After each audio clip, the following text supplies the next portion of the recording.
I was 17 when it happened. Even now, 5 years later, I still sleep with the lights on. It started when I agreed to babysit for a wealthy family in suburban Chicago.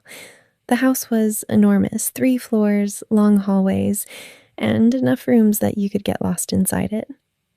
The parents were going to a charity event downtown. They had 2 children, 8-year-old Lily and 6-year-old Ben.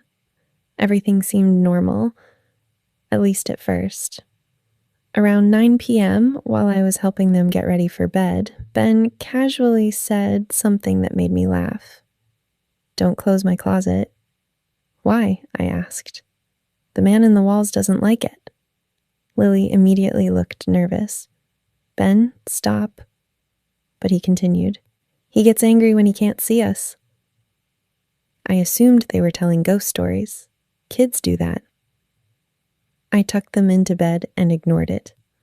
Around 10:30 p.m., I heard scratching, a faint scraping sound. It seemed to come from somewhere inside the wall, behind the living room. I turned off the TV and listened. The sound stopped. Old house, I thought. Nothing more. At midnight, Lily came downstairs. She looked terrified. "The man is walking tonight," I sighed. "Lily, nobody lives in the walls." Her face went pale. "Yes, he does." Then she said something that made my stomach tighten. "He only comes out when Mom and Dad leave." I told her she had a bad dream and walked her back upstairs. As I left her room, I noticed dozens of tiny pencil marks near her bedroom vent, little lines scratched into the paint. Hundreds of them. Like someone had been counting days. I felt uneasy but said nothing. By 1 a.m., rain was falling outside. The house felt strangely quiet. Then I heard it again. Scratch, scratch, scratch. This time it came from directly above me. I grabbed my phone and turned on the flashlight. The sound stopped immediately, like whoever made it knew I was listening. A cold feeling settled into my chest. I began checking rooms. Everything looked normal until I entered the upstairs hallway bathroom. Something caught my eye. The vent cover near the floor wasn't attached properly. One screw was missing. I crouched down and shined my light inside. At first, I saw only darkness. Then I noticed something stuck behind the vent. A crumpled candy wrapper, then another and another, dozens of them, recent ones. I slowly pulled the vent away.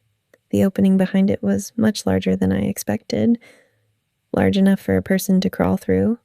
My hands started shaking. I backed away. No, impossible.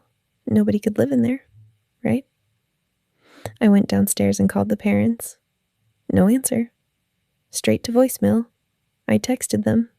Nothing. Then I checked the time. 2:12 a.m. 1 minute later, my life changed forever. At exactly 2:13 a.m., I heard a loud metallic clank from inside the wall behind me. I jumped, then another, then another. Something was moving, fast, running through the walls. The sound traveled from the bathroom toward the children's bedrooms. I sprinted into the hallway. Lily, Ben. Both doors were open. The rooms were empty. My heart nearly stopped. The beds were vacant, blankets thrown aside. The children were gone. Then I heard whispering, coming from inside the wall between their rooms. A man's voice, soft, calm. Shh. I froze. Every instinct screamed at me to run. Instead, I followed the sound. At the end of the hallway stood a built-in bookshelf. One side wasn't flush against the wall. I grabbed it, pulled. The entire shelf swung open like a hidden door. Behind it was a narrow passageway. My flashlight revealed a horrifying sight. The space stretched through the walls of the house. There was a mattress, blankets, bottles of water, food wrappers, a portable fan, and thousands of photographs. Photos of the family, photos taken while they slept, photos from bathrooms, bedrooms, every room in the house. The walls were covered with them. Then I saw the children. Lily and Ben sat quietly on the mattress. Neither looked scared. In fact, they looked comfortable, like they had been there many times before. A man sat beside them, thin, middle-aged, dirty beard, sunken eyes. He smiled when he saw me. I grabbed the children and pulled them back. The man didn't chase us. He simply watched, smiling. Police arrived 20 minutes later. They searched the hidden passageways. The man was gone, vanished. They found tunnels running through nearly the entire house. He had apparently been living there for years, maybe longer. The police called it one of the strangest cases they'd ever seen, but that isn't the part that still haunts me. 3 months later, detectives contacted me. They had finally identified the man. When they showed me his photograph, my stomach dropped. I recognized him instantly, not because I had seen him in the walls, because I had seen him earlier that night. The detective pointed at the photo. "Are you sure you've seen him before?" I nodded, then I told him where.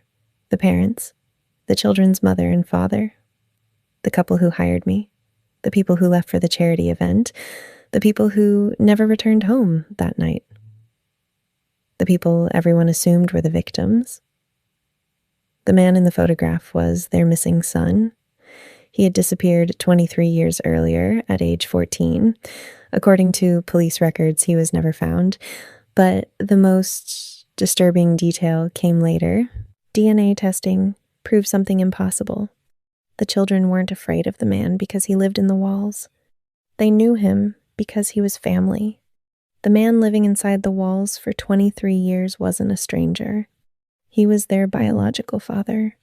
And the couple who hired me weren't their parents at all.